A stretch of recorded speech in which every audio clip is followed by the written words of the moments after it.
ብዙ ጊዜ እዚህ አይነት ነገሮች ሲደጋገሙብህ የምትለማመደው የስሜት ማመጣጠን ትናለ። ከዛ በተረፈ እንደ ዜጋ ደግሞ መከልከሉ ተገቢ አይደለም። ወደፊትም አለበቂ ምክንያት መከልከል ተገቢ አይደለም። ቴዲ አፍሮ አዲስ አልበም እንዳዘጋጀ በሚስቱ ፖድካስት በኩል ምርጫው እንደምታውቁት ፍጻሜው በደም መፋሰስ ያበቃ ነበርና ሙዚቃው በእሳት ላይ ቤንዚን ነገር ነበረ። እኔም ነበርኩበት። በጣም ያሳፍር የሆነ እረኛ የሆነ ሰው ቢኖር ይሄ ካሙዙ ካሴ የሚባል ሴታ ሴት ነገር ቴዲ አፍሮ የሆነ ስራ ሲለቅ ወይንም ሊለቅ ነው ሲባል የሆኑ አይነት ሰዎች ይመጣሉ። ዘመቻ የሚመስል ነገር የሚከፍቱ ታስታውሳላችሁ? አቤል ሙልጌታን ቴዲ አፍሮ የሆነ ስራ አረ ተረጋጋ ካሙዙ። እኔ ያላቀናበርኩት ሙዚቃ ከዚህ በኋላ የቴዲ አፍሮም ቢሆን እንዳይለቀቅ ባለኝ ስልጣን ቴዲ ጋር አትመጣጠኑ። ቴዲ እውነቴን ነው ወንበር ላይ ከተቀመጠው ከዶክተር አብይ በላይ ኢትዮጵያ ላይ ቴዲ አፍሮ ክብር አለው። እንግዲህ የቴዲ አፍሮ ሙዚቃ ታግዷል ማለት ነው። ቴዲ አፍሮ ምን ያክል ለሐቅና ለእውነት ላመነበት ነገር ሟች እንደሆነ ላስረዳችሁ። በአዲሱ የኢቶሪካ አልበም ምክንያት ቴዲ አፍሮ ከ33 ሚሊዮን ብር በላይ የሚጠጋ ገንዘብ ኪሳራ ደርሶበታል። ኪሳራ ይህ የሆነው እንግዲህ ሙሉ ውድ ቤተሰቦቼ እንደምናችሁ፣ እኔ ያለው በጣም ደህና ነኝ። ክብሩ ይስፋ ለመድኃኒዓለም። እንግዲህ ሳምንት ውስጥ የተካሄዱ ጉዳዮች አሉ። እነሱን ሰብሰብ አድርጌ ወደ እናንተ መጥቻለሁ። ሁላችሁም ይህን ቪዲዮ ሲጀምሩት ላይክ በማድረግ ወደ ቪዲዮ ላይክ ለምንድነው ማታረጉት? ብዙ ጊዜ እዚህ አይነት ነገሮች ሲደጋገሙብህ የምትለማመደው የስሜት ማመጣጠን ትናለ። ከዛ በተረፈ እንደ ዜጋ ደግሞ መከልከሉ ተገቢ አይደለም። ወደፊትም አለበቂ ምክንያት መከልከል ተገቢ አይደለም። ይሄን ደግሞ የሚመለከተው ክፍል ሊያስብበት ይገባል። ምክንያቱም እንደ ዜጋ አንድ ሰው በመብቱ የሚሰማው ነገር ለማድረግ እንደ ማንኛውም ሙዚቀኛ ሙዚቃችን ለማቅረብ ተገቢውን ፈቃድ ሊሰጠን ይገባል። ለቀደመ ሁኔታም የተጠየቅነው ይቅርታ የለም። ብዙ ኪሳራዎች ነበሩ። ምናልባት ሞራል ጋር ደረሱ ሊሆኑ ይችላሉ፣ ግን ብዙዎችን በማቴሪያል ጎድተዋል። ይህ ደግሞ ተገቢ አይደለም። በእኔ እምነት ብቻ ሳይሆን ባለውም ተጨባጭ ሁኔታ ማንም ሰው ከፖለቲካ ውጭ መሆን አይችልም። ሁለተኛ ፖለቲካዊ ጉዳይ ማንሳት ደግሞ እንደ ኮነን የሚታይ ነገር መሆን የለበትም። ሁላችንም ጉዟችን አንድ እንደመሆኑ መጠን ኢኮኖሚያዊ፣ ፖለቲካዊ፣ ማህበራዊ ጉዳይ እንደ ዜጋ ይመለከታል። በእነዚህ ጉዳዮች ዙሪያ ማተኮርና ማድረግ መለመድና መበረታታት ያለበት ነው ብዬ አምናለሁ። ከዚህ አንጻር ነው ያደረግኩት። የነገሮቹ ጥልቀትና በዛ ጉዳይ ያተኮሩት መስመሮች በካሴት ውስጥ በዝርዝር ተጠቅሰዋል። ሁሉም ጠቅሶ ለማለፍ አስቸጋሪ ነው። በዚህ ሁኔታ ነው ያለው። አፍሪካን አንድ ለማድረግ የሞከረ ህዝብ ለራሱ አንድ መሆን አቅቶት ስቃይ ውስጥ ነው ያለው በአሁኑ ሰዓት። በሚያስገርም ሁኔታ ዩናይትድ ስቴትስ ኦፍ አሜሪካ የሚባል ሀገር ቁጭ ብለው የተባበሩ ህዝቦችን ዋጋ የተካፈሉ ገና እዚህ መብላት ያቃትን የራሳቸው ወገኖች ላይ እንደገና መከፋፈልን የሚሰብኩ ሰዎች አሉ። መብታቸው ሊሆን ይችላል። አደገኛ መሆኑ ግን ሳይነገር አይታለፍም። ስለዚህ እኛ ሰላም እንፈልጋለን፣ አገራችን እንወዳለን። ኢትዮጵያዊነት ቀለሙ እንዲዘባረቅ ተደርጎ እንደቀረበው አይደለም፣ ረቂቅ ነው፣ የሚጠቅም ነው። ለእኛ አይደለም ለሌሎችም የሚጠቅም ነው። አገር እንግዲህ የሚቆመው ብዙ ጊዜ ለሀገር ባለውለታ በሆኑ ሰዎች፣ ብዙ የህብረተሰቡ አካላት በሚሰሯቸው ተግባራት። እንደሚታወቀው እንግዲህ ኢትዮጵያዊነት በነፃነት የመኖር ምልክት ነው። ለብዙዎችም በነፃነት ውስጥ ላልነበሩ ሰዎች ጥሩ ምሳሌ የሆነ ድል ለማግኘት ሚኒሊክን የመሰለ ጥሩ መሪ ያስፈልጋል። እንደ ቀዳማዊ ኃይለ ሥላሴ ደግሞ የነበሩ ትልቅ ነገስታት በዓለም መንግስታት ጉባኤ ጀምሮ ያደረጓቸው አስተዋጽኦ፣ በዓለም ዙሪያ የነበራቸው ተቀባይነት፣ ለሀገራቸው የሰሩት ተግባራት ሳይደመር ኢትዮጵያ ምንላት ዛሬ ያለችው ሀገር ልትኖር አትችልም።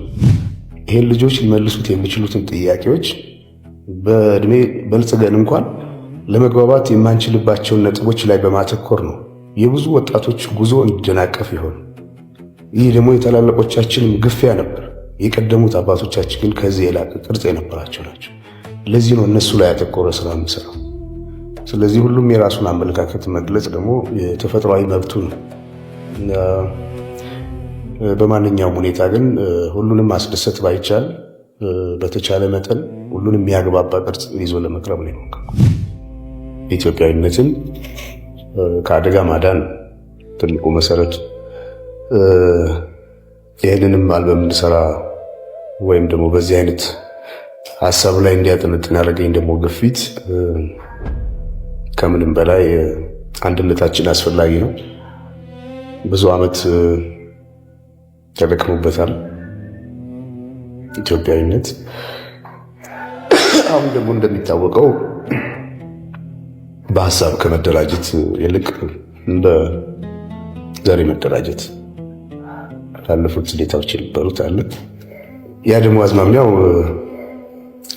ወደ አደጋ ያመጣ ይመስላል እና ከምንም በላይ ኢትዮጵያዊነትን ማዳን መጀመሪያ ዓላማ አድርጎ ነው የተሰራው።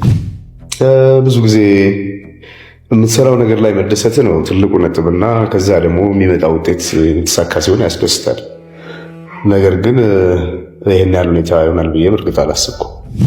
ሀገር እንግዲህ የሚቆመው ብዙ ጊዜ ለሀገር ባለውለታ በሆኑ ሰዎች፣ ብዙ የህብረተሰቡ አካላት በሚሰሯቸው ተግባራት። እንደሚታወቀው እንግዲህ ኢትዮጵያዊነት በነፃነት የመኖር ምልክት ነው። ለብዙዎችም በነፃነት ውስጥ ላልነበሩ ሰዎች ጥሩ ምሳሌ የሆነ ድል ለማግኘት ሚኒሊክን የመሰለ ጥሩ መሪ ያስፈልጋል። እንደ ቀዳማዊ ኃይለ ሥላሴ ደግሞ የነበሩ ትልቅ ነገስታት በዓለም መንግስታት ጉባኤ ጀምሮ ያደረጓቸው አስተዋጽኦ፣ በዓለም ዙሪያ የነበራቸው ተቀባይነት፣ ለሀገራቸው የሰሩት ተግባራት ሳይደመር ኢትዮጵያ ምንላት ዛሬ ያለችው ሀገር ልትኖር አትችልም። ይህ እንዳለ ሆኖ ምንጊዜም ነገስታት የሚወክሉት ህዝብን እንደመሆኑ መጠን ከስሮቻቸው ደግሞ ያሉ ብዙ ባለውለታዎችን አብሮ ማየት የሚያስችል ትልቁ መስኮት ብዙ ጊዜ ከፊት ያሉ ሰዎች ናቸው እና በዚህ አንጻር ምልክቶች ካልተበረታቱ፣ ምልክቶች የሚገባቸው ክብር ካልተሰጣቸው የሚቀጥለው ትውልድ ጥሩ ተግባር ለመፈጸም የሚያነቃቃ መሳሪያ ያገኝ። በዚህ ምክንያት ነው። ሁለተኛ ደግሞ አሁን ባለንበት እንግዲህ ያለፉት የተወሰኑ ዓመታት ታሪክ የሚባለው ነገር ኢትዮጵያ ታሪክ እና የኢትዮጵያ ውነት የብሔራዊ ስሜት በብዙ ሁኔታ ፈተና ውስጥ ወድቋል። ስለዚህ ይህን አጠናክሮ ያለውን ክፍተት ለመሙላት የትውልድ እንቅስቃሴ ያስፈልጋል። እና የዚህ ትውልድ አካል እንደመሆነ መጠን ያን ተግባር ለመፈጸም ነው የሞከርኩት። አፄ ቴዎድሮስ ደግሞ እንደሚታወቀው በአንድ ወቅት ዘመነ መሳፍንት ከሚባለው ኢትዮጵያ በጎሳ መሪዎች እና በጎበዝ አለቆች በተለያየ ሁኔታ ተከፋፍላ ባለችበት ሁኔታ ኢትዮጵያን አንድ የማድረግ ህልም ይዞ ተነስቶ ከውጭ ብቻ ሳይሆን ከውስጥም በገጠመው ብዙ የመረዳት ችግር በአክሞ የወደቀ ትልቅ ጀግና ነው። ከምን ጊዜውም በላይ እሱ መንፈስ ደግሞ አሁን አስፈላጊ ነው ብዬ አምናለሁ። ምክንያቱም አስተሳሰባችን አገር ማከል አለበት። ምክንያቱም አንድ ሀገር ነው የተወለድነው፣ አንድ ሀገር ነው የምንኖረው። ይህን ለማስመልከት በዚህ ዙሪያ ያደረግኩት በእኔ እምነት ብቻ ሳይሆን ባለውም ተጨባጭ ሁኔታ ማንም ሰው ከፖለቲካ ውጭ መሆን አይችልም። ሁለተኛ ፖለቲካዊ ጉዳይ ማንሳት ደግሞ እንደ ኮነን የሚታይ ነገር መሆን የለበትም። ሁላችንም ጉዟችን አንድ እንደመሆኑ መጠን ኢኮኖሚያዊ፣ ፖለቲካዊ፣ ማህበራዊ ጉዳይ እንደ ዜጋ ይመለከታል። በእነዚህ ጉዳዮች ዙሪያ ማተኮርና ማድረግ መለመድና መበረታታት ያለበት ነው ብዬ አምናለሁ። ከዚህ አንጻር ነው ያደረግኩት። የነገሮቹ ጥልቀትና በዛ ጉዳይ ያተኮሩት መስመሮች በካሴት ውስጥ በዝርዝር ተጠቅሰዋል። ሁሉም ጠቅሶ ለማለፍ አስቸጋሪ ነው። በዚህ ሁኔታ ነው ያለው። የሁላችንም መገለጫ ኢትዮጵያ ነው። ኢትዮጵያዊነት የሚሻክረው ክፍል ደግሞ ተፈጥሯል። ይህን እውነት መቀበል ያስፈልጋል። ሁሉን ለማስደሰት አይቻልም። ጠቃሚውና የሚያስፈልገው መንገድ የትኛው ነው ብሎ ባመኑበት ነገር ላይ ማተኮር ነው የኔ አካሄድ። በዚህም መሰረት የተለያዩ አቀባበሎች ይኖራል። እንዳየው ግን ሁሉም ሰው ኢትዮጵያዊነት ውስጡ ያለ የነበረ ኢትዮጵያዊነት ሊጠፋ የሚችልም አይደለም። እንደ ሃይማኖት የጠለቀ ነው። ኢትዮጵያዊነት ረቂቅ ሚስጥር አለው። ኢትዮጵያዊነት በጣም ረጅም መሰረት ያለው ነው። ይህን ካለመረዳት በነበሩ አብረን ባደረግናቸው ብዙ መልካም ነገሮች ላይ መስማማት ስንችል አብረን ባጎደልናቸው ነገሮች ላይ ዝም ብለን ጊዜ ማጥፋት ጠቃሚ አይደለም። ምን ጊዜም እኔ ትላንት አዲስ ልጅ ወልጃለሁ። አሁን 4 ዓመት ሆኖታል። ይሄ ልጅ ከፍቅርና ከጥላቻ የቱ እንደሚሻል ብጠይቀው የሚነግረኝ ስለ ፍቅር ነው። ከአንድነትና ከልዩነት የትኛው እንደሚሻል ብጠይቀው ያንተም ልጅ ሊነግርህ የሚችለው አንድነት። ይሄን ልጆች ሊመልሱት የሚችሉትን ጥያቄዎች በእድሜ በልጽገን እንኳን ለመግባባት የማንችልባቸውን ነጥቦች ላይ በማተኮር ነው የብዙ ወጣቶች ጉዞ እንዲደናቀፍ ይሆን። ይህ ደግሞ የታላላቆቻችንም ግፊያ ነበር። የቀደሙት አባቶቻችን ግን ከዚህ የላቀ ቅርጽ የነበራቸው ናቸው። ለዚህ ነው እነሱ ላይ ያተኮረ ስራ የምሰራው። ስለዚህ ሁሉም የራሱን አመለካከት መግለጽ ደግሞ ተፈጥሯዊ መብቱ ነው። በማንኛውም ሁኔታ ግን ሁሉንም ማስደሰት ባይቻል በተቻለ መጠን ሁሉንም የሚያግባባ ቅርጽ ይዞ ለመቅረብ ነው የሞከርኩት። ብዙ ጊዜ የዚህ አይነት ነገሮች ሲደጋገሙብህ የምትለማመደው የስሜት ማመጣጠን ትናለ። ከዛ በተረፈ እንደ ዜጋ ደግሞ መከልከሉ ተገቢ አይደለም። ወደፊትም አለበቂ ምክንያት መከልከል ተገቢ አይደለም። ይሄን ደግሞ የሚመለከተው ክፍል ሊያስብበት ይገባል። ምክንያቱም እንደ ዜጋ አንድ ሰው በመብቱ የሚሰማው ነገር ለማድረግ እንደ ማንኛውም ሙዚቀኛ ሙዚቃችን ለማቅረብ ተገቢው ፈቃድ ሊሰጠን ይገባል። ለቀደመ ሁኔታም የተጠየቅነው ይቅርታ የለም። ብዙ ኪሳራዎች ነበሩ። ምናልባት ሞራል ጋር ያልደረሱ ሊሆኑ ይችላሉ፣ ግን ብዙዎችን በማቴሪያል በእንትን ጎድተዋል። ይህ ደግሞ ተገቢ አይደለም እና ይሄ መሻሻል አለበት ብዬ አስባለሁ። ከመሰረቱ ለመነሳት ሁላችንም የተጽዕኖ ውጤት ነው።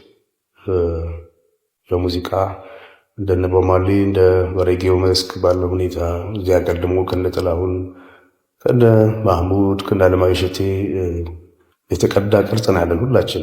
የቀደሙትም ለሚቀጥሉት በዛ መጠን ነው እያስተላለፉ የሄዱት። ከዛ በተረፈ አቅመ በቻለው መጠንና ባለ የተሰጥኦ ልክና በትጋት መጠን የምትጠጋበት የራስ የሆነ ውጤት ካለመድረስ ትሞክራለህ። ከዛ ውጭ ያለውን ነገር እኔ እዚህ ጋር ደርሻለሁ እዚህ ጋር ለማለት ብትልም አትሆንም።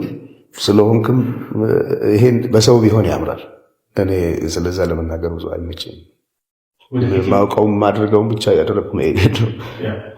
እስቲ ባለንበት ስላልነበር ባለሁበት ስላልክለምና ወደፊት ደግሞ አብረን ነው። በአጭር ጊዜ ውስጥ አለቀም ባይባል እውነት ለመናገር በ2 ዓመት ጊዜ ውስጥ ነው የስቱዲዮ ስራ ያለቀው። ከዛ ፊት በቤት ውስጥ ዜማና ቅድመ ማዘጋጀት ነበረ፣ ግን በየቀኑ ነበር የምሰራው እና ከባዱ እንግዲህ እንቅልፍ ማጣት እና የአመጋገብ ችግር ገጥሞኛል። ከዛ በተረፈ በጥሩ ሁኔታ ደስ ብሎኝ ነው የጨረስኩት። ይኖራል ወደፊት፣ ግን አሁን ለጊዜው ከዛ ሀሳብ ትንሽ ገለል ብሎ እረፍት ያስፈልጋል፣ በቂ እረፍት ማድረግ። ከዛ ደግሞ ወደ ዝግጅት ለመግባት ጥናት ያስፈልጋል። እንደምታውቀው ደግሞ የኛ ባንዶች ያሉት ውጭ ሀገር ነው። እነሱ እዚህ ሀገር መጥተው በትንሹ ከ1 ወር ያላነሰ ጊዜ ጥናት ያስፈልጋል። በቂ ዝግጅት አድርጎ በጥሩ ብቃት በተሻለ ከቀድሞም በተሻለ ሁኔታ የፐርፎርማንስ ሌቭሉን ከፍ ለማድረግ አስበናል። ስለዚህ ይሄ ደግሞ ትንሽ ጊዜ ይፈልጋል። ከምንም በላይ አንድ ህዝብ እንደ ሀገር ሲኖር ብዙ ጊዜ የተለፋበት የተቀባበለ የትውልድ ቅብብል ውጤት ብዙ ዋጋ ተከፍሎበታል። በተለይ የኛ አባቶች የከፈሉት ዋጋ እንደዚህ በቀላሉ የሚጠቀስ አይደለም። በጣም ጨዋ ሰዎች ነበሩ። በጣም ግንዛቤያቸው ሰፊ ነበር። የመረዳት አቅማቸው ከፍተኛ ነበር። በጣም የሰለጠኑት አገሮች ላይ ያሉትን ሰዎች ጭንቅላት የሚፈትሽ ስራ ነው የሚሰሩት የነበረው። በጀግንነት በጦር ሜዳ ብቻ ድል ያደረጉ ሰዎች አይደሉም። የመንግስታቱን ማህበር ጉባኤ የፈተኑ፣ በሀቅ የቆሙ፣ በወረቀት ላይ የተፈረመውን ነገር ለማስፈጸም የጸኑ ጨዋ ሰዎች ነበሩ። ፈትሸዋቸዋል፣ በርብረዋቸዋል። እነዛን ሰዎች እኮ እንዲህ አይነት አባቶች ክብር ሳይሰጣቸው የምንኖርበት አገር ላይ እንዲህ አይነት ልጆች ሊፈጠሩ አይችሉም። የሰው ዕዳ እየበላን ሀገር ለማስቀጠል አይቻልም። ይሄ ነው እንደ ሀገር የገጠመን ችግር ብዬ የማምነው። ወጣቶች ወዴት እንደሚሄዱ የሚያሳይ ደግሞ ያለፈው ክፍል እነሱ ላይ ያተኮረ አካሄድ የለውም እና መጀመሪያ ሀገር ማዳን ቅድሚያ የሚሰጠው ነገር፣ ሁሉ ነገር ቅደም ተከተል አለው። የመጀመሪያው ምንድነው? ኢትዮጵያዊነትን ማዳን ያስፈልጋል። ኢትዮጵያዊነት ካልዳነ ማንም የሚኖርበት ሀገር አይፈጠርም እዚህ ቦታ ላይ። ስለዚህ ኢኮኖሚያዊ ለውጥ ሊመጣ የሚያስፈልገው ነገር ለማድረግም ህዝብ መተባበር አለበት። አድዋ ላይ በአንድ ላይ ያዘመትከውን ኃይል በዛ ኃይል ወደ ልማት ለማሳተፍ ይቻላል። መንገዱም ይሄ ነው እና እንደዚህ አይነት ያካሄድ ጉድለቶች አሉ። ሁለተኛ ልጆች ተምረው ተሻሽለው መለወጥ ይፈልጋሉ። ወጣቶች መንገድ የሚያሳያቸው ይፈልጋሉ እና የሚያሳዝን ትውልድ ነው። የዛ ትውልድ አካል ስለሆንን ነው በዚህ አይነት ጉዳይ ላይ እንድናተኮር ግድ የሆነው እና ለወደፊቱ ለሀገር የምመኘው ኢትዮጵያ ልጆቿ የተባበሩባት ሀገር፣ ለሀገር የለፉ ሰዎች የሚከበሩበት ሀገር፣ ለሀገር የለፉ ሰዎች ሲከበሩ ለሀገር የሚያስከብር ስራ የሚሰሩ ልጆች መፈጠር ይችላሉ። ከምንም በላይ ግጭቶችን አስወግደን በይቅርታና በምህረት በፍቅር በአንድነት ይሄንን መሰረት ያለው ህዝብ ወደ ዘላቂ ጉዞ ለመውሰድ ትልቅ መነቃቃትና መነሳሳት ያስፈልጋል እና ኢትዮጵያዊነት ሩቅ እና የሁላችን ኑሮ መሻሻል አለበት። ለዚህ ደግሞ ሁላችንም መተባበር አለብን። እንድንተባበር ካልቻልን፣ ታሪክ ካልተደገፈ፣ ማንነት ካልተደገፈ፣ አንድነት ካልተደገፈ፣ መቻቻል ካልተደገፈ፣ መቀራረብ ካሌለ እንዴት ተደርጎ ነው መሄድ የሚቻለው? አፍሪካን አንድ ለማድረግ የሞከረ ህዝብ ለራሱ አንድ መሆን አቅቶት ስቃይ ውስጥ ነው ያለው በአሁኑ ሰዓት። በሚያስገርም ሁኔታ ዩናይትድ ስቴትስ ኦፍ አሜሪካ የሚባል ሀገር ቁጭ ብለው የተባበሩ ህዝቦችን ዋጋ የተካፈሉ ገና እዚህ መብላት ያቃትን የራሳቸው ወገኖች ላይ እንደገና መከፋፈልን የሚሰብኩ ሰዎች አሉ። መብታቸው ሊሆን ይችላል። አደገኛ መሆኑ ግን ሳይነገር አይታለፍም። ስለዚህ እኛ ሰላም እንፈልጋለን፣ አገራችን እንወዳለን። ኢትዮጵያዊነት ቀለሙ እንዲዘባረቅ ተደርጎ እንደቀረበው አይደለም፣ ረቂቅ ነው፣ የሚጠቅም ነው። ለእኛ አይደለም ለሌሎችም የሚጠቅም ነው እና አይደለም ኢትዮጵያኖች ተባብረው ለኛ መሆን ብቻ አይደለም፣ በጽኑ እንቅልፍ ለወደቀው ለሰፊው አፍሪካም ትልቅ አቅም የሚሰጥ የሚያፈናጥር ህዝብ ነው። እንዳይራመድ ሆኗል። ይህን ማዳን ደግሞ የኔም የእናንተም ሁላችንም ተግባር ነው ብዬ አምናለሁ። እንግዲህ የቴዲ አፍሮ ሙዚቃ ታግዷል ማለት ነው። ቴዲ አፍሮ ሙዚቃው እንዳይለቅ ማለት ነው። እኛ ችግር የለውም፣ ከፈለገ በወንዝ የሚልቀቀው እኛ ተከታትለን እናዳምጠዋለን። በውሃ ቱቦ የሚልቀቀው የንጉሳችን ሙዚቃ ማለት ነው። እኛ ተከታትለን እናዳምጠዋለን። ፋና ቲቪ ላይ ነው ምናምን ነገር አሉ። ቀጥታ ስርጭት ነበረዋል ትላንትና ማለት ነው። ቴዲ አፍሮ ይሄንም እንዳይደረግ ታግዷል ማለት ሙዚቃ እኮ ነው የሚለቀው። ገና ፈስ በፈስ ሆናችሁ ሙዚቃው ሳይለቀቅ አልበሙ ሳይለቀቅ ማለት ነው። ሽንት በሽንት ሆናችሁ እኛ ቴዲ አፍሮ ማለት ነው ከፈለገ ለምን በምናምን በወንዝ አይለቀውም። ተከታትለን ማዳመጣችን አይቀርም። በኢሞ የሚልቀቀው በሚሊዮን ይታያል ማለት ነው። የንጉሳችንን ሙዚቃ እናንተ አታግዱትም። ቴዲ አፍሮ ምን ያክል ለሐቅና ለእውነት ላመነበት ነገር ሟች እንደሆነ ላስረዳችሁ። በአዲሱ የኢቶሪካ አልበም ምክንያት ቴዲ አፍሮ ከ33 ሚሊዮን ብር በላይ የሚጠጋ ገንዘብ ኪሳራ ደርሶበታል። ኪሳራ። ይህ የሆነው እንግዲህ ሙሉ አልበሙን ከሰዋሰው መተግበሪያ ጋር ለመስራትና ሰዋሰው መተግበሪያ ላይ ጭኖ እንዲተላለፍ ለማድረግ ውል ነበረው ከዚህ በፊት የረጅም ጊዜ ውል። ሰዋሰው መተግበሪያ ግን ይህንን ውል ወደ ኋላ በማድረግ የቴዲ አፍሮ ሙዚቃዎች ውስጥ 4 የሚሆኑ ሙዚቃዎች መንግስትን በቀጥታ ይነካል በማለት ልብ እንዲባልልኝ የምፈልገው የሰዋሰው መተግበሪያ ባለቤት የሆነችው የራይድ ባለቤት ነች። የራይድ ባለቤት ወንድም ደግሞ የናሆም ሪከርድስ ባለቤት ነው። እነዚህ ሰዎች ብዙ የአብይ አህመድ ፕሮጀክቶችን የሚያንቀሳቅሱ ናቸው። ብዙ በመሆኑም ሰዋሰው መተግበሪያ ባለቀ ሰዓት እነዚህ ትራኮች ከአልበሙ ውስጥ መውጣት አለባቸው ብሎ መተግበሪያው ላይ መጫን እንደማይችል ቴዲ አፍሮ ትራኮቹን ይነግረዋል። በዚህ ምክንያት ቴዲ አፍሮ ውሉን አፍርሷል። ውሉን አፍርሷል። የህዝብ ልጅ መሆን ማለት በዚህ ልክ ነው። እንደነ ካሙዙ ስለ ቴዲ አፍሮ የጻፉትን ግጥም 50 እና 60 ጊዜ ኤዲት እያደረጉ በ2 ሰዓታት ውስጥ ከ3 እና ከ4 ጊዜ በላይ ኤዲት እያደረጉ እንደሚለጥፉ እንደነ አቤል ሙሉጌታ ካገዛዝ ጋር የሚያሸረግዱ እንደነ ነብዩ ባዬ አይነት የአዲስ አበባ ዩኒቨርሲቲ ተማሪዎችን ለማርክ ሲሉ የጨረሱ የጓደኞቻቸውን ሚስት ሲያባልጉ የከረሙ ግለሰቦች አይነት ስብዕና የለውም ቴዲ አፍሮ። ለሐቅ የቆመ ስለሆነ ሐቁን አይበላም። በመሆኑም ከኪሱ 33 ሚሊዮን ብር ከስሮ የራሱን አልበም በራሱ የዩቲዩብ ገጽ ላይ ነገ ይለቃል ማለት ነው። ይሄን ያክል ለእውነት ሟች ነው። ቴዲ ጋር አትመጣጠኑ። ቴዲ እውነቴን ነው ወንበር ላይ ከተቀመጠው ከዶክተር አብይ በላይ ኢትዮጵያ ላይ ቴዲ አፍሮ ክብር አለው። እውነቴን ነው የምነግርህ ቃል በቃል ቴዲ አፍሮ ወንበር ላይ ሀገር ከሚመራው ሰውዬ በላይ የኢትዮጵያ ሕዝብ ያከብረዋል።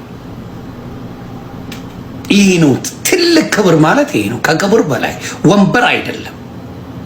ወንበር ሳይሆን ንግስና ያንተ ማንነት ነው ንግስና። ስለዚህ ቴዲ አፍሮ አብሶሉትሊ ከዶክተር አብይ በላይ ንግስና አለው ኢትዮጵያ ላይ ሃንድስ ዳውን።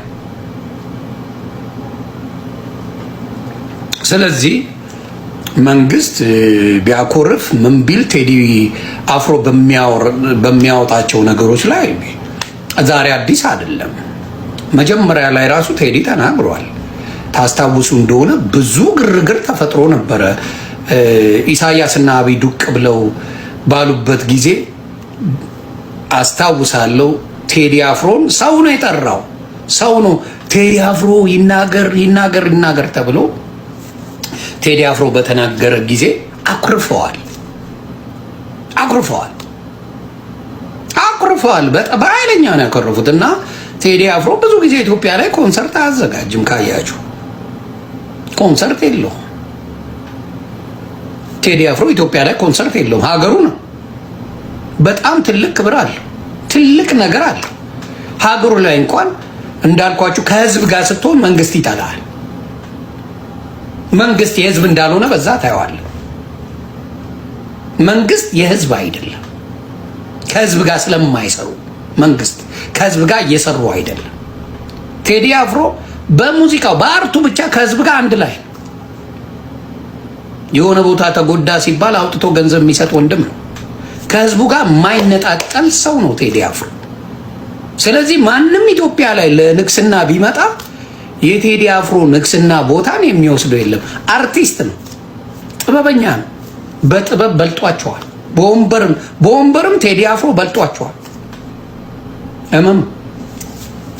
በልጧቸዋል። በቃ እስቲ ቴዲ አፍሮ አገር ይምራ ይባል ይምራ ነው የሚለው ሰው። ምንም ፖለቲካ አያስፈልገውም። የሰው ፍቅር ነው ሀገር የሚያስመራው። የሰው ፍቅር እውቀት አይደለም። እኛ እናትና አባቶቻችን ሲያሳድጉን በጣም በጥልቅ እውቀት አይደለም፣ በፍቅር ነው ያሳደጉን። ፍቅር ነው ከእውቀት የሚበልጠው። ፍቅርን ስላልተማራችሁ ፍቅርን መስጠት አትችሉ። ሌብነቱን፣ ዘረፋውን፣ ማንጓጠጡን፣ ማሽሟጠጡን ትችሉታላችሁ። ፍቅሩን ግን አትሰጡም። እንዳልኳችሁ አፈር የመሳሰሉ እናንተ ፊት ለፊት ቢቀርቡ ራሱ ለብልጽግና ተብለው ቢቀመጡ ሰው ፊት የማይቀርቡ መሀይም ሰብስባችሁ ባክግራውንዳቸው ኤጁኬሽናል ባክግራውንድ ዜሮ የሆኑ ሰዎች ሰብስባችሁ ካድሬ አድርጋችሁ ሀገር መምራት። መንግስት የቴዲ አፍሮን ፕሬስ ኮንፈረንስ ማገዱ ለራሱ ለመንግስት የስነ ልቦና ኪሳራ ነው። ለቴዲ አፍሮ ደግሞ ድል፣ በጣም ትልቅ ድል። ምክንያቱም ለቴዲ አፍሮ በሚሊዮን ብር የማይገኝ ማስታወቂያ ነው መንግስት የሰራለት። በህዋት ጊዜ ሲደረግ እንደነበረው ህዋት በከለከለው ቁጥር የቴዲ አፍሮ ፍላጎት ምን ያክል ጨመር እንደሚሄድ ህዝቡ እሱን ለማዳመጥ ያለው ፍላጎት ሁላችሁ የምታውቁት ነው። አሁንም የቴዲ አፍሮን ፕሬስ ኮንፈረንስ በመከልከላቸው ብቻ ነገ ፕሬስ ኮንፈረንስ ተሰጥቶ ከሚገኘው የሚዲያ ሽፋን የበለጠ ይሄኛው የፕሬስ ኮንፈረንስ መከልከሉ ለቴዲ አፍሮ ትልቅ ሚሊዮኖች ብር የሚቆጠር ማስታወቂያ ነው የሆነለት። መንግስት እንዳይደመጥ እንዳይሰማ በከለከለው ቁጥር ህዝቡ ደግሞ ቴዲ አፍሮን እየፈለገ ይሄዳል። መንግስት በነካጁ ደግሞ አሁንም በቴሌቪዥን በሬዲዮ የቴዲ ዘፈኖች እንዳይታለፉ ቢከለክል ደግሞ የበለጠ ቴዲ አፍሮ አሸናፊ ይሆናል። እንዴት ነው የሚሆነው? ሰዎች ኦንላይን ገብተው ያዳምጣሉ። እንደ ድሮ ሲዲ ምናምን የሚባል ነገር የለም። ሬዲዮ ስለማያዳምጥ በኦንላይን ላይ ቴዲ አፍሮ የሚገባውን ቪው ያገኛል ማለት ነው። ስለዚህ እንደኔ መንግስት ቴዲ አፍሮ ቢተው ነው የሚሻለው። ህዝብ ነው እንደገና የመናገር ነፃነትን ማክበር ስለሆነ ቴዲ አፍሮ ቢተው። ለማንኛውም ሁላችንም የቴዲ አፍሮን አዲስ አልበም ሐሙስ በጉጉት እየጠበቅን ነው። የቴዲ አፍሮ አልበም ሲለቀቅ የሚፈጠረውን ነገር ልንገራችሁ። መጀመሪያ ላይ ሁላችንም እንሰማዋለን። በቃ በየቦታው ይከፈታል። በቃ የትም ነው የምትሰሙት። የትኛውም ቦታ ላይ ቴዲን ብቻ ነው የምትሰሙት። ትንሽ የቴዲ ተቃዋሚዎች ይነሳሉ። ከዛ በኋላ ውይ አይረባ ምናምን ይላሉ። እነሱም ግን በድብቅ ይሰሙታል። ከዛ በኋላ ደግሞ ከአንድ ወር በኋላ የቴዲ አፍሮ ዘፈን ከእንደገና ይደመጣል። ከዛ እስከ 5 ዓመት ብቻውን ይደመጣል። አለቀ። ቴዲ አፍሮ የሆነ ስራ ሲለቅ ወይንም ሊለቅ ነው ሲባል የሆኑ አይነት ሰዎች ይመጣሉ። ዘመቻ የሚመስል ነገር የሚከፍቱ ታስታውሳላችሁ። አቤል ሙልጌታን ቴዲ አፍሮ የሆነ ስራ ከሰራ በኋላ ጂስ የሚመስል ለቴዲ አፍሮ ሰራ። ከዛ እንዴት እንደተመታ የሙዚቃ ላይፉ ታውቃላችሁ። አሁን ደግሞ ካሙዙ መጥቷል። ዛሬ አንድ ጽሁፍ ፌስቡክ ገጹ ላይ ለጥፏል። ብዙ ሰዎች ይሄ ጽሁፍ ለቴዲ ነው የሚል ድምዳሜ ላይ ደርሰዋል። እኔም እንደዛ መስሎኛል አሉ አይደል? የሆነ ቴዲ ስራ ሲሰራ ታውቃላችሁ፣ ቴዲ በድፍረት ሐሳቡን ይገልጻል፣ ለህዝብ ድምጽ ይሆናል ምናምንና ያንን መንግስት ዘመም የሆኑ ሰዎች ሲገልጹት ምንድነው ዝም ብሎ ማለቃቀስ፣ መተቸት፣ ዳር ቆሞ መተቸት ምናምን ነው የሚል። እንደዛ አይነት ጽሁፍ ጽፏል ካሙዙ። ለቴዲ ነው ምናምን የሚል ግምት ብንይዝ የተሳሳትን አይሆንም። ላይሆን ግን ይችላል። ያው እሱ ሌላ ነው ሊል ይችላል፣ ችግር የለውም። ብቻ ግን እንዲህ አይነት ሰዎች ቴዲ አፍሮ ላይ ዘመቻ የሚከፍቱበት ገና ሲመጣ የሚነሱበት ሰዎች የማይገባቸው ነገር አለ። ምን መሰላችሁ? ቴዲ አፍሮ ይህንን ስም ሲገነባ፣ ይህንን ተቀባይነት ሲያገኝ፣ ይህንን ብራንዲንግ ሲሰራ ዝም ብሎ አይደለም። አንደኛ ኢንተግሪቲ፣ ጥብቅ ስብዕና የሚባለውን ራሱ ላይ የገነባበት ልክ እኔ ያስገርመኛል። ከዚያ የማይነቃነቅ ታለንት አለው፣ የሚያስገርም ታለንት አለው። ሶስተኛ በቂ እውቀት አለው በተለያዩ ጉዳዮች ላይ ስለ ሀገራችን፣ ስለ ዓለማችን፣ ስለ ታሪክ፣ አሁን ስላለው ነባራዊ በቂ እውቀት አለው።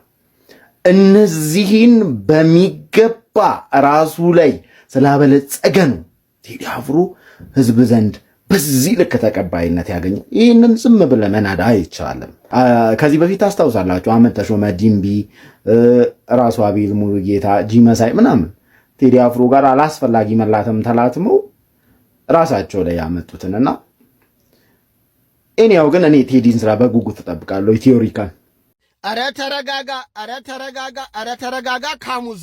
እኔ ያላቀናበርኩት ሙዚቃ ከዚህ በኋላ የቴዲ አፍሮን ቢሆን እንዳይለቀቅ ባለኝ ስልጣን አግዳለሁ ብሏል። እዛው እንደለመድከው የዶክተር አብይን ሚስት ዘፈን አቀናብረላት። ከቴዲያችን ራቅ በል አንተ። ከሰፈር ሰፈር እየሰበሰብ ዳይኖሰሩንም የጅብ ድምፁንም ጉንፋን የታመመው ጉሮሮንም ያበጠውንም የሰፈር እንትኑንም ሰብስበ ድምፅ እያቀጠን ስንት ዓመት ሙሉ ጆሮችን ስታደነቁር ኖረክ ደግሞ አሁን ደግሞ የቴዲ አፍሮ ላቀናበር ልትል ነው። ሼም የለም እንዴ? ለማንኛውም ቀልድ ነው። የቴዲ አፍሮ ሙዚቃ እንግዲህ ከሰዋሰው ጋር ተጣልቶ እንግዲህ ቤትኛው ልልቀቀው እያለ ነው። ቴዲ አፍሮ በወንዝ ልቀቀው፣ በወንዝ ልቀቀው። በጆክም ቢሆን እየቀዳን ወደ ቤታችን ሄደን እንደ ውሃም እንጠጣዋለን፣ እንደፈለግን እንሰማዋል። በር ላይ በትልቅ ስፒከርም ልቀቀው። እየመጣን ጋቢያችንን ለብሰን እየሰማ ነው እንመለሳለን። እንደውም ዶክተር አብይ ይህን ሙዚቃ ገዝተኸው በየመናፈሻው ዝም ብለህ ብትለቀው ገንዘብ እየከፈልን ራሱ መናፈሻውንም ሞቅ እናደርግልሃለን። ቴዲ እኮ ነው አባቴ፣ ቴዲ እኮ ነው። ለማንኛውም ግን የቴዲ ሙዚቃ ሊለቀቅ ሳምንት ነው የቀረው። የቴዲ አድናቂዎች እንግዲህ ዩቲዩብን ሰብስክራይብ አድርጋችሁ ጠብቁ። ከአንድ 2 ዘፈን 3 ዘፈኖቹ ከሰዋሰው ጋር አጣልቶታል። ፖለቲካ ነካለው ብለዋል። እኔ በጣም ለማዳመጥ በጣም ቸኩያለሁ። ቴዲዬ መልካም እድል። እስኪ የቴዲ አድናቂዎች በጠቅላላ ምን ትላላችሁ? ኮመንት አስቀምጡልኝ። የቴዲ አፍሮን ሙዚቃ ካሙዙ ቢያቀናብረው ኑሮ ምን ይሰማችሁ ነበር? ከታች ኮመንት አስቀምጡልኝ፣ ሼር አድርጉልኝ። ይመቻችሁ። መልካም በዓል። አደራ ሼር ኮፕሊ። በጣም የሚያሳፍር የሆነ እረኛ የሆነ ሰው ቢኖር ይሄ ካሙዙ ካሳ የሚባል ሴታ ሴት ነገር ነው። ምን ነው ማለት የያዝከውን ነገር ዝም ብለህ ብትበላ አንተ እኮ ከሙዚቃው ዓለም ወጥተሃል አይደል እንዴ? በቃ አሁን አንተ ፖለቲከኛ ሆነሃል፣ ተለጥፈሃል። እስክትገነጠልና እስከምትላጥ ድረስ ያሽሙሩን ትተህ ስራህን ብትሰራ ምን ችግር አለ? ሴታ ሴት ሲያስጠላ በእናታችን እረኛ ነገር ነው። በቃ አለመማር ነገሩ በጣም ነው የሚወድ። ሰበር አሁን የገባም ተወዳጁ ድምፃዊ ቴዲ አፍሮ ሊሰጠው የነበረው ጋዜጣዊ መግለጫ ታገደም። ቴዲ አፍሮ የፊታችን ሐሙስ የሙዚቃ አልበሙን እንደሚያወጣ መግለጹ ይታወቃል። ኢትዮሪካ የተባለ አልበሙን ይሄ 18 ዘፈኖች የያዘውን አልበሙ ምክንያት በማድረግ ደግሞ ነገ ማክሰኞ በአዲስ አበባ የተለያዩ ጋዜጠኞች በተገኙበት በአርቲስት ቲቪ አማካኝነት ጋዜጣዊ መግለጫ ለመስጠት በዝግጅት ላይ ያለ መታገዱ ተገልጿል። ቴዲ አፍሮ ቃለ ምልልሱን ለማስተላለፍ ከአርቲስት ቴሌቪዥን ጋር ተፋርሞ እንደነበረ የሚናገሩት የውስጥ ምንጮች ሆነው ግን ቴሌቪዥን ጣቢያው እንዳታስተላልፍ በመባሉ የተነሳ በደረሰው ቀጭን ትዕዛዝ የቴዲ አፍሮ ጋዜጣዊ መግለጫ እንዳይደረግ ተደርጓል ማለት ነው። በዚህ መሰረት ቴዲ አፍሮ ይህን ቃለ ምልልስ ለብቻው ይስጥ አይስጥ የሚታወቅ ነገር ባይኖርም ፕሮግራሙ ከአርቲስት ቴሌቪዥን ጋር በመፋረሙ የተነሳ ይህንን ላያደርግ እንደሚችል ነው ምንጮች የሚናገሩት። አርቲስት ቲቪ ከየትኛው ተቋም ማስጠንቀቂያ ሰጥቶት እንደታገደ ግን የተገለጸ ነገር የለም። ምንጮቻችን እያጣሩ ይገኛሉ። አርቲስት ቴሌቪዥንም በጉዳዩ ላይ ምላሽ እንዲሰጥ እየጠየቀ ይገኛል። ሀበሻ ተጨማሪ መረጃዎችን ይዞ ይመጣል። የዛሬው ቪዲዮ ይህን ይመስል ነበር። እንደወደዳችሁ ተስፋ አደርጋለሁ። በቀጣይ ቪዲዮ እስክንገናኝ ድረስ መልካም ሳምንት። ላይክ ያላረጋችሁ፣ ሰብስክራይብ ያላረጋችሁ ሰብስክራይብ አድርጉ። ቻው